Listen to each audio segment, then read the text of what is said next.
The bell has rung on a historic day for the ASX. After starting the session in a flatline paralysis, the ASX 200 surged 2.55% to close at 8,951.8 points. The fuse was lit at 10:01 a.m. when news broke that Trump and Iran agreed to a 2-week provisional ceasefire, mediated by Pakistan.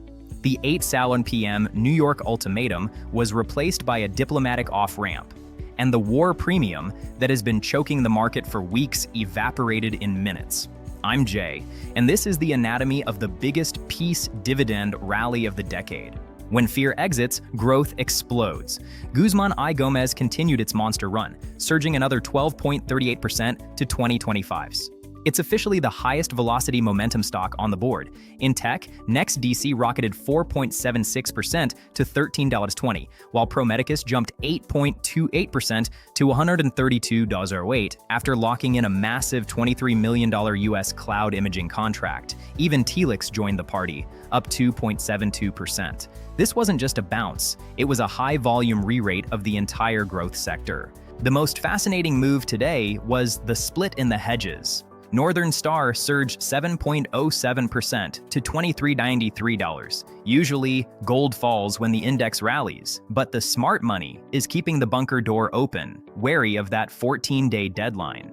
However, for energy, it was a bloodbath. Woodside Energy plummeted 10.45% to $32.06 as global oil prices gapped down 9% on news the Strait of Hormuz will reopen. If you were long WDS as your war hedge, today was a brutal exit as the risk premium was liquidated. In a sea of green, there was one major casualty.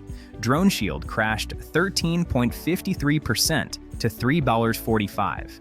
Geopolitical tension usually helps this stock, but the sudden resignation of CEO Oleg Vornik has completely spooked the market. Management instability trumped the peace rally, and DRO was the heaviest traded loser on the boards today. My take. Today was a classic short squeeze. The institutions who dumped stocks before the Easter break were caught offsides by the ceasefire and were forced to buy back at any price. But look closer at gold, like NST. The fact that it rallied with the index tells me this isn't a return to normal. It's a stay of execution. We have a 14-day window. I'm moving my stop losses up on growth and taking some profit on GYG and NXT. This isn't the start of a bull market. It's a peace dividend that could expire the moment the ceasefire does. We survived the 10 a.m. cliff, and the screen is green, but the clock is already resetting. Watch the US markets tonight. Follow Oz Stockwatch for the data that actually moves your portfolio. I'm Jay, breathe easy and trade smart, Australia.